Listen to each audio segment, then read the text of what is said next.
A lot of you probably spent your childhood gluing clay animals. When clay dries, it becomes hard, more often brittle and prickly, requires burning. But there are times when, without any hardening, the clay turns to stone simply by losing moisture. There are quite a few water bodies in the Pskov region, where there are blue clay outlets. It is used in folk medicine to treat joints. So it dries to a solid rock and no one is surprised. When a man sees a stone in front of him which was molded a little before he was born, so why it doesn't occur to him that the rock wasn't always a rock? It's time to stop puzzling over how much the wagons had to pass through one place in order to build this miracle. All of this is located on the island of Malta. But it's not just in Malta. There are hundreds of such places in the world, in Azerbaijan and on the Absheron Peninsula.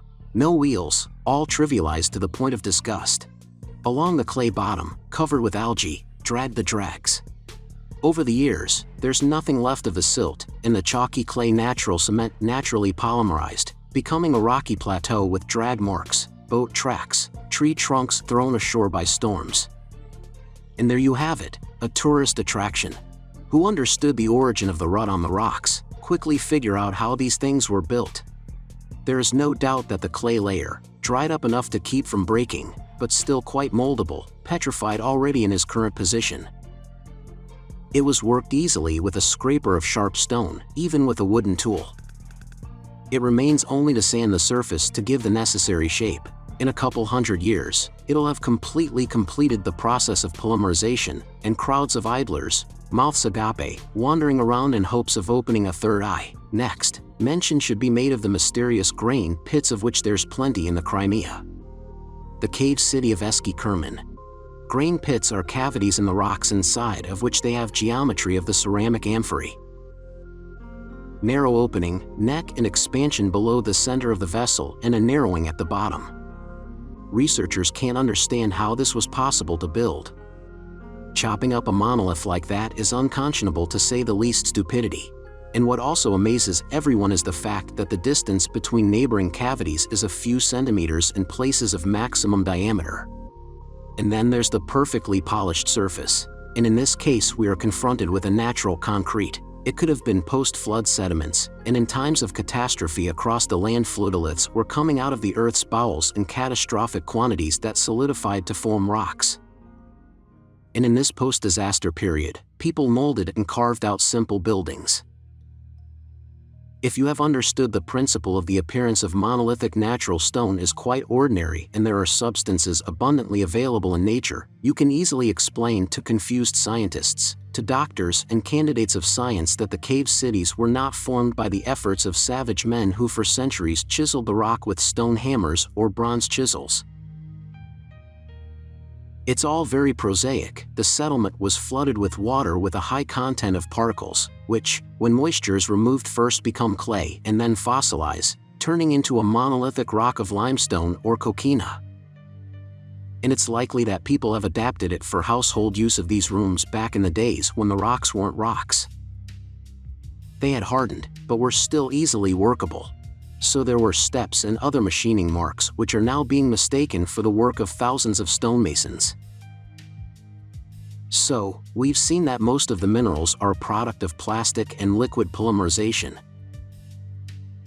It's not nonsense, it's a very common natural phenomenon. And it doesn't require millions of years, Portland, cement, special additives and the like. Man, in creating concrete, was simply copying nature as it as always happens, but the path the alchemists traveled in their search of the philosopher's stone wasn't smooth and straightforward. Those who knew the secret to making quality artificial stone, it was strictly guarded from outsiders. High tech is always in the business of the chosen few because it means money and power. But successful examples of the use of artificial stone are scattered throughout all over the world, and they're literally lying around with your feet. Everywhere you look, you come across geopolymer concrete. Cutting meat in the kitchen, the countertop is made of it, and you can't tell the difference from natural marble. You go to the cemetery and there is it again, only made not by a furniture company, but by craftsmen of 19th century. Our great-grandfathers not only knew how to cover the surface of beautifully stone with a plaster that perfectly imitates natural stone, but also cast entire structures that look indistinguishable from the natural world granite, which, however, is not. It is not possible to make a cutout in 3 planes by machine. No stone cutter in the world can do that, because neither a circular saw nor a bandsaw are suitable for 3D monolithic construction. This can only be accomplished by casting into a ready-made mold, formwork. Here we also see an element of decoration that was on the formwork, or extruded into parts that are still before it's finally fossilized, a matrix of cliches. But not so long ago in Russia such construction techniques were used incredibly extensively. The whole of St. Petersburg is one big application exhibition of high-grade geopolymer concrete. Or do you also believe that it is made with a chisel by bearded men and laptops from Nizhny Novgorod and Pskov? Of course, its quality suggests that the most advanced knowledge of the composition of artificial stone has been applied. Let's discover the secret of the formula for the philosopher's stone. Take sand from the river Spit, burn 100 trees, to gather the audience. Take the clay and stir until it is the consistency of milk. Add quicklime to the liquid clay. In the second bucket, mix the sand with ash in the ratio 100:1. Mix everything together and give it a good stir. Joseph Davidovits was born in 1935. French chemist, materials scientist, author of more than 130 scientific articles and conference papers, more than 50 patents, inventor of a monolithic building material called a geopolymer formed by interaction in an alkaline environment, components of mainly geological origin, containing aluminates and silicates. He was awarded the Order of Merit of France. And here's the weird thing, the whole world is using extensively his discovery, yet he's called a charlatan. Amazing, isn't it? Where did it all start? And here's where it gets interesting. Joseph Davidovits didn't actually invent anything, he just chemically analyzed the granite that made up the Egyptian pyramids at Giza. It was possible to establish 13 major components, among which were flour of several natural minerals, quartz, spar, mica, and so on, oxides of several metals, sodium carbonic acid, and fiber of the wool from goats and sheep. It proved conclusively that what he was looking at was not natural granite, but an artificial stone cast from a water solution of the most common components near the pyramids. Aluminum oxide is abundant in river clay from the bottom of the Nile. Sodium carbonate is abundant in salt lakes nearby. Granite all you want, but the sheep also need to be sheared. It was just a matter of figuring out the exact proportion of all the components, which was successfully done. Of course, the theory of casting large megaliths in concrete explains a lot of things. There is no need for tool-intensive labor, intensive machining. Explains the lack of fines of at least damaged tools. It becomes clear how it was possible to carve millions of tons of blocks, leaving no construction waste. It eliminates the question of where in Egypt came from such a huge number of monolithic blocks of this volume. It is estimated that to cut down that many megaliths, half of the territory of Egypt must be occupied by quarries with very large monoliths of granite. Which in reality is not the case. The available rocks are predominantly small in size. Then it becomes clear why no one has been found lost or cracked block between the Aswan Quarry and the Giza Plateau. The answer to the question of how it was possible to fit the blocks together so that between them was no gap. Mysterious risks and dashes on blocks of pyramids are explained, spread out in above 50 meters. Sandstorms have sharpened the rocks at the foot, and those, at the top, have retained imprints from the time of casting of reed mats. What's provided is more than enough to be sure that the blocks used to build the pyramids are the most real works of art by unknown concrete workers who ground granite chippings on millstones to flour, by adding clay from the bottom of the Nile to the solution. Salt from local lakes, water was stirred and poured into a plank formwork lined with mats. After the block had set, the formwork was removed, and 3 of the 6 faces of the future block were already ready for the subsequent pouring. The surface was smeared with a solution of lime so that the pyramid faces did not become a single monolith, retained some mobility to avoid cracking and fracturing from tectonic forces. As you can see, it's actually much simpler than scientists make us think. In history, interesting fact, in the customs books of the Middle Ages, had a huge assortment of Pluscavia goods.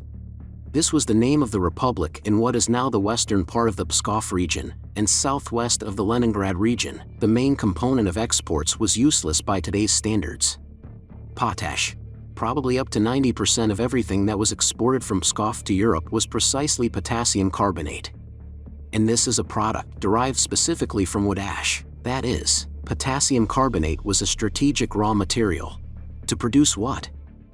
Let's go back to St. Petersburg and everything will become clear. If in Egypt for the production of artificial granite was used potassium carbonate, Russia had untold deposits of sodium carbon dioxide, whence a separate topic of great interest, which served as a binder for geopolymer concrete. It was in the 18th century that all antiquity was created, and not before our era, and its production required unthinkable amounts of basic binder in solution, which was then passed off as natural marble, granite, malachite, diorite, and other.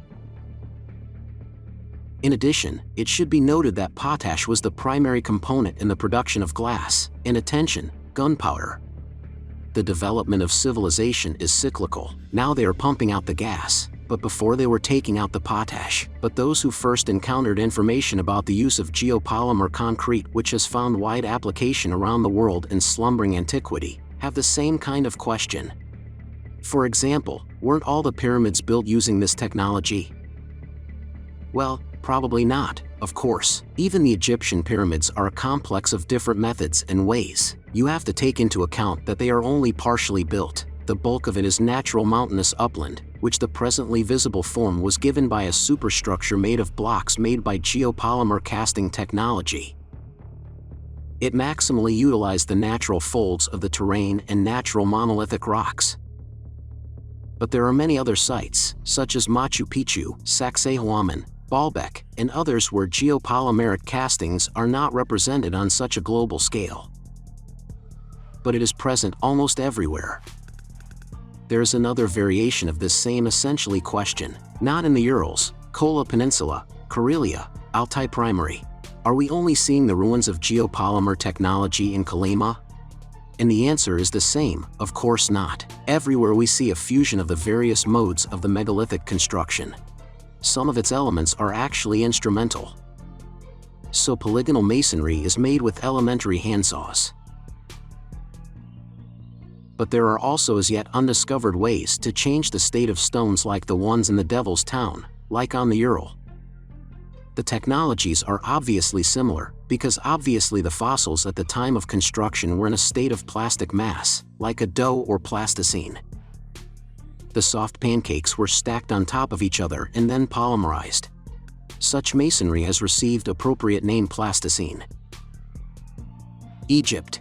Do I need to explain that it's a high-end plaster of a geopolymer? Automatically another question is removed. Why are the hieroglyphs on the reliefs completely identical and have even the same defects? It's simple. Until the plaster was dry, it was pressed out with using standardized clichés to make certain marks. Therefore, we observe the identity of the same symbols on different parts of the relief. This was not cut out, but extruded on wet plaster.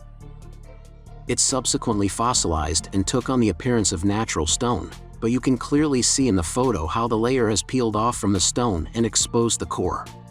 The floor was made in exactly the same way. Why the complexity, if there's a reliable, proven method? And this is Cambodia. Exactly the same technology, just molding and nothing other couldn't have left what you see with my own eyes. Of course, it could be the product of a stonecutter's labor, except a professional will tell you there's no such stone that would forgive the mistakes of a stonecutter. Millimeter dimensions of separate volumetric details of the ornament testify that the carving was done on a malleable material, and not on a solid monolith.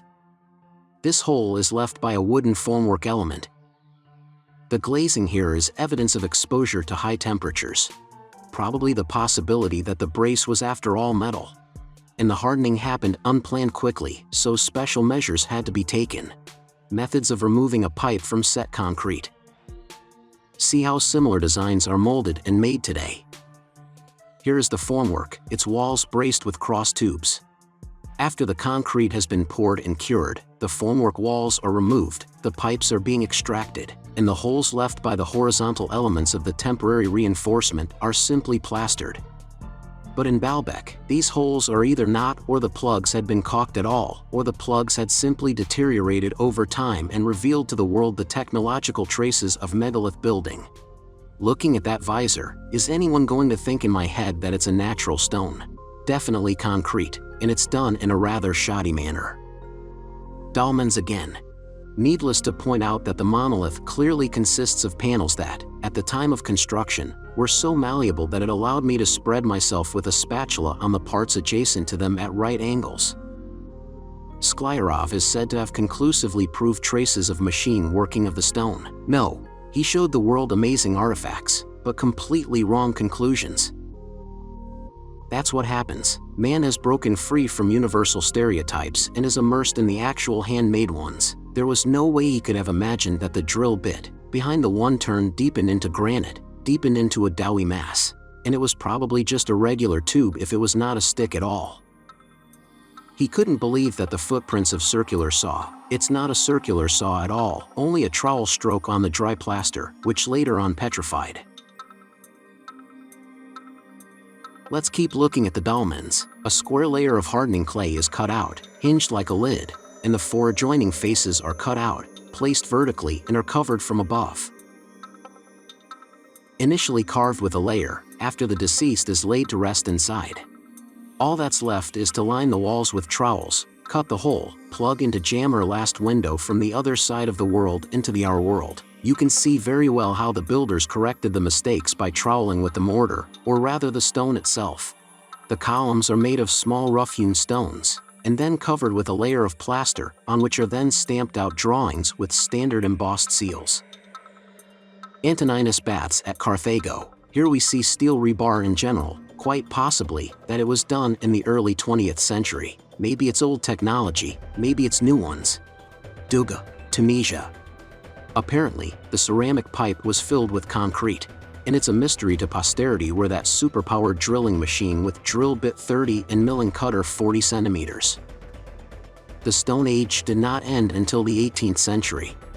Note the thickness of the nearest wall of the tub. It's not a monolith, it's a hardened mortar that's been covered with deepening. We have the same thing now, but with a drain, for the water in the floor. And here's a fact that might convince the most hardcore skeptics. It is the fossilized footprint of a construction worker's shoe. Should we believe the textbooks? Why, then, is no one surprised by such prints from Jurassic World? So why are these building technologies being hidden? And the answer is very simple. Someone faked an entire story, and in order that myth hasn't fallen apart, they need as much as possible to hide that fact longer.